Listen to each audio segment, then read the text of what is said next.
حضرات گرامی قدر مائیکل ہارٹ نے جس عقدے کو حل کیا، اے کاش وہ عقدہ جو ہے فلسفیوں کی سمجھ میں بھی آ جائے، نکتہ دانوں کی سمجھ میں بھی آ جائے، نثر نگاروں کی سمجھ میں بھی آ جائے، لیکن کم از کم اہل دین کی سمجھ میں تو اس نکتے کو ضرور آنا چاہیے۔ مائیکل ہارٹ کے الفاظ جو سونے کے پانی سے لکھنے کے قابل ہیں، اور الفضل بما شہدت بہ الاعداء، فضل وہ ہوتا ہے جو دشمن بھی جس کا اعتراف کرتا ہے۔ مائیکل ہارٹ کے الفاظ، he was the only man in the human history, he was the only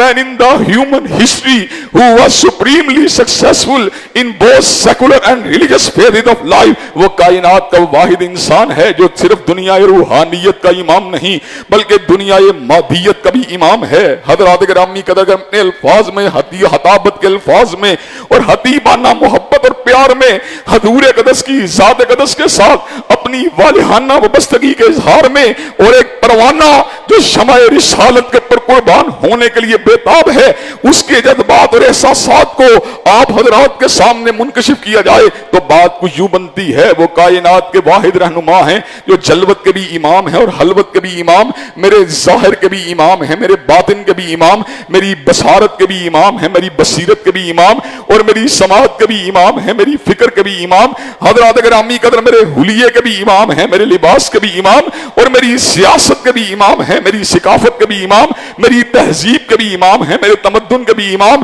حضرات گرامی قدر تنہائی کے اندر بھی امام ہیں اور مجلس کے اندر بھی امام، بازار کے اندر بھی امام ہیں اور مسجد کے اندر بھی امام، جمعے کے دن بھی امام ہیں اور ہفتے کے دن بھی امام، اتوار کے دن بھی امام ہیں اور بدھ کے دن بھی امام، دینی اجتماعات کے اندر بھی امام ہیں، یونیورسٹی کالجز کے اندر بھی امام، اور حضرات گرامی قدر تھانوں کے اندر بھی امام ہیں اور پرے پنچایت کے بھی امام۔ جب تک ہمارے اوپر یہ شے نہیں آتی حضرات گرامی قدر ہم کبھی بھی کامیاب نہیں ہو سکتے۔